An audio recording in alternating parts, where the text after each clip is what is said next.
Ser ou não ser? Eis a questão. Eu tenho certeza que quando Hamlet foi escrita, William Shakespeare não esperava que essa fala seria usada para questionar a própria existência dele. É isso mesmo, eu estava aí, né, navegando pelos mares da internet e me deparei com essa teoria, mais de uma vez, para dizer a verdade, de que, William Shakespeare nunca existiu de fato. E eu achei tão interessante que eu resolvi trazer aqui para o canal hoje. E não são só alguns meros mortais dessa era digital que acreditam nessa teoria, pessoas como Mark Twain, Charlie Chaplin e até Freud também acreditavam nela. Mas antes de qualquer coisa, olá pessoas maravilhosas, como é que vocês estão? Aqui é a Margot e toda terça-feira, 10 horas da manhã,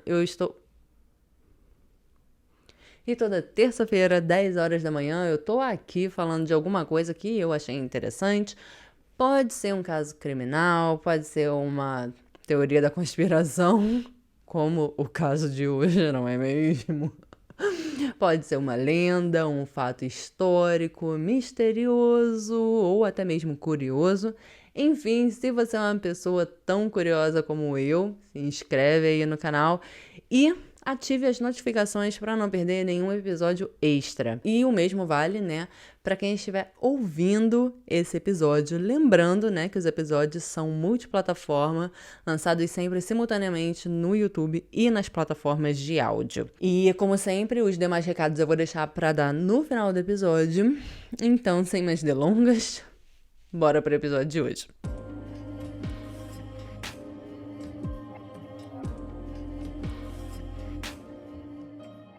Primeiro vamos conhecer William Shakespeare e depois vamos conhecer a teoria. Sim, existiu um William Shakespeare, mas isso não quer dizer que ele foi o William Shakespeare. Tem registro do batizado do William em 26 de abril de 1564. Ele tinha 3 dias de nascido, ou seja, o seu nascimento oficial é 23 de abril de 1564, em Stratford-upon-Avon, ou upon-Avon, não sei como é que se pronuncia. Essa é uma cidade ao sul de Birmingham, na Inglaterra, que é bem pequenininha. Para vocês terem uma ideia, nos dias de hoje, ela tem tipo 30 mil habitantes, então é muito pequeno. Mas ela é bem turística por ser a cidade de Shakespeare. E tem as casas dele lá para você visitar, como ponto turístico, tipo Petrópolis, no Rio de Janeiro, que você pode visitar, a casa de Santos Dumont, por exemplo. Enfim, os pais do William eram Mary e John Shakespeare, e ele tinha mais 7 irmãos. Ao que parece, a primeira infância do William foi bem tranquila, mas depois os pais começaram a ter problemas financeiros e o William teve que parar de estudar, Algumas fontes dizem que isso aconteceu quando ele tinha cerca de 12 anos e depois ele começou a trabalhar para ajudar a família. Então, o fato dele não ter terminado a escola é também uma das coisas que os teóricos dizem, Usam para explicar também a teoria. Enfim, quando ele tinha 18 anos, em 1582, ele se casou com uma mulher de 26 anos que tinha engravidado dele.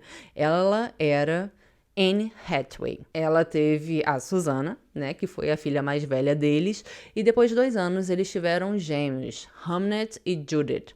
Depois disso, não existem mais registros do William até 1592. Deixa só eu dar um parênteses aqui, que a Anne Hathaway de hoje, ela é, a maravilhosa atriz, ela é casada com um cara que é a cara do William Shakespeare. Então, seriam eles vampiros? Sacanagem. Mas então, algumas pessoas acreditam que ele tenha se casado com a Anne por ser louco por ela, E outras pessoas dizem que, na verdade, ele se casou com a Anne porque ela era de uma família rica e influente. Então, ele estava só, buscando uma forma de sair da situação que ele vivia, Da pobreza que ele vivia. Não sabemos. E a gente também não estava lá, E não faz diferença nenhuma para a história. Mas eu acredito mais na segunda versão, porque quando o William reapareceu que foi lá em Londres, ele estava sozinho e sem amigos e na miséria. É o que reza a lenda. Foi nesse período que ele conheceu uma companhia de teatro e começou a se interessar por isso. Ele começou fazendo pequenos trabalhos, né, para essa companhia, e ele foi crescendo até chegar ao cargo de ator, mas ele não era muito bom nisso.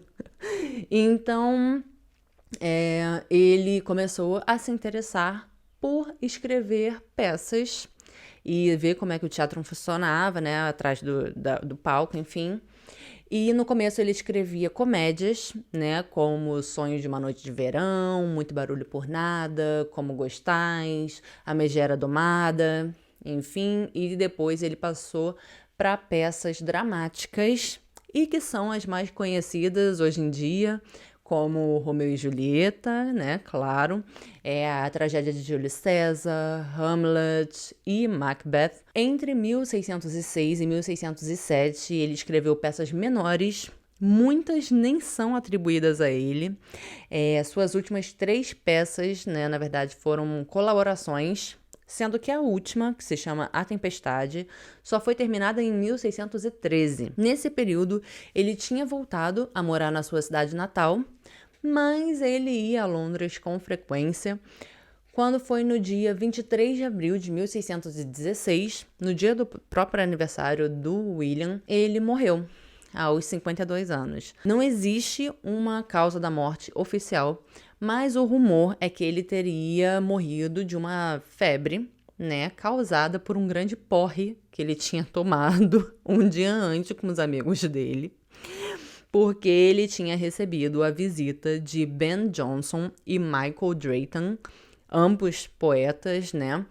E eles exageraram na comemoração do aniversário. Essa é a lenda que rola, mas a gente também não sabe porque não tem uma causa oficial, né? Na tumba do William tá escrito, abre aspas, bom amigo, por Jesus, abstente de profanar o corpo aqui enterrado.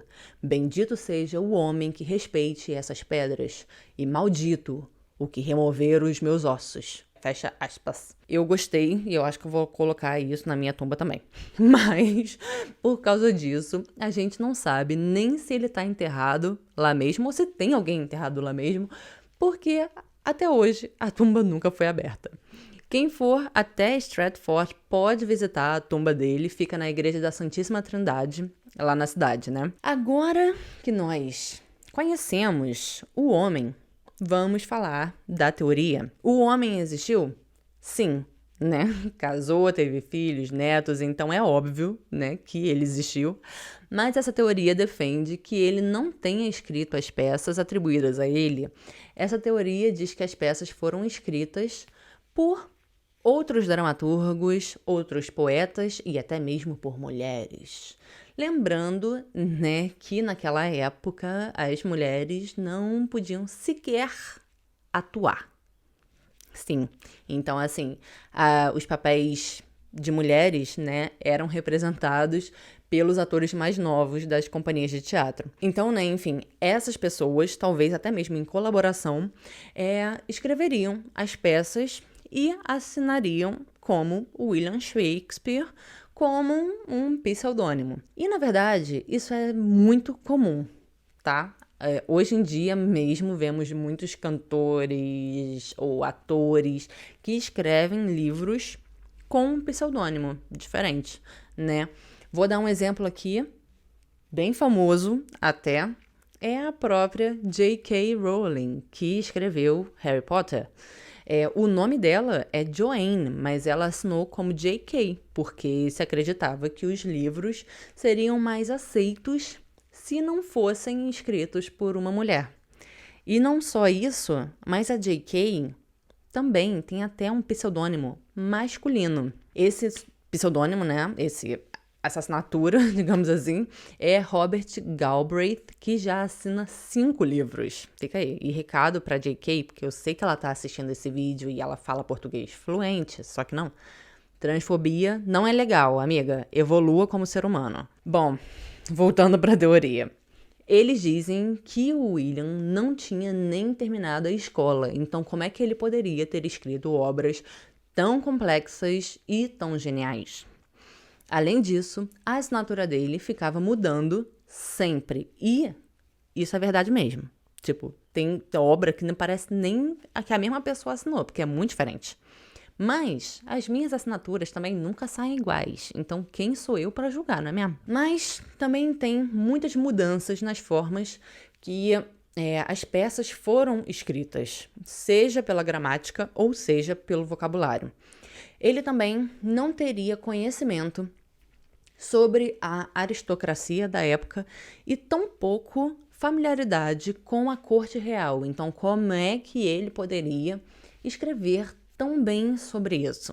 É a pergunta. A galera que defende, né, essa teoria é conhecida como anti-Stratfordians. Acho que eles não curtem muito essa cidade. Motivo esse pelo qual muita gente diz que essa teoria só foi inventada por uma questão elitista. Mas os anti-Stratfordians dizem que também não existem documentos que provem que o William realmente tenha escrito essas obras.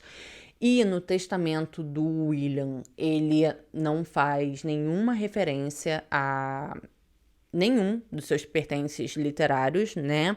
Seja as suas obras terminadas ou as obras inacabadas, ele não faz nenhuma referência a isso. Existem mais de 80 candidatos para ghostwriter assinando como William Shakespeare, então é claro, né, que eu não vou falar de todos eles, mas eu vou citar aqui os mais famosos. Primeiro é a própria rainha Elizabeth I. Sim, acreditam que ela mesma tenha escrito e assinado como Shakespeare. Outro, né, é o Sir Francis Bacon, que era um filósofo, né, advogado, cientista, entre outras coisas, porque ele era muitas coisas.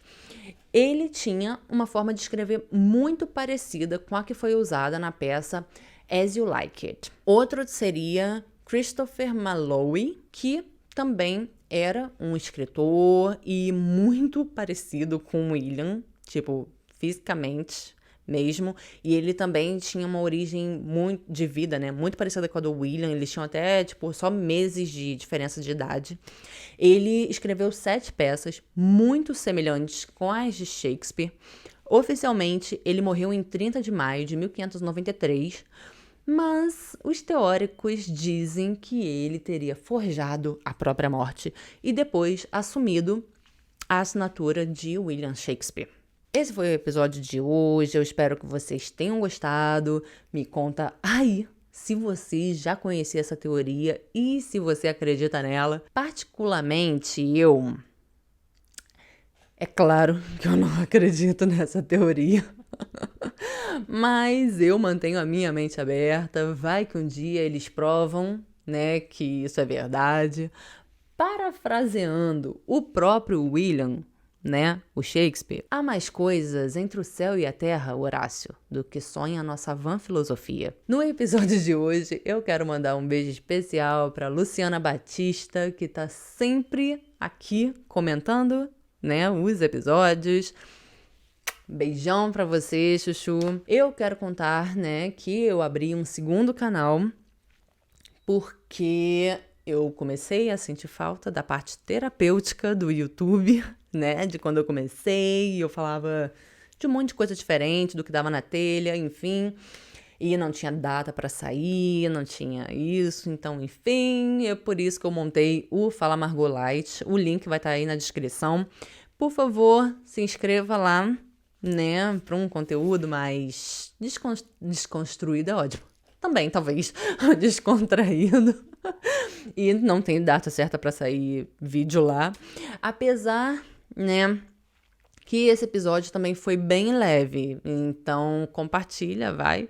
Lembrando que o canal está aberto para membros, então quem quiser e puder apoiar o canal com din-din, o link estará na descrição e também tem um botãozinho de seja membro aí do lado do botãozinho de inscreva-se. Eu acho que é isso, né? Eu acho que é isso tudo que eu tenho pra dizer. Um beijo e eu vejo vocês no próximo episódio ou no outro canal. Beijo.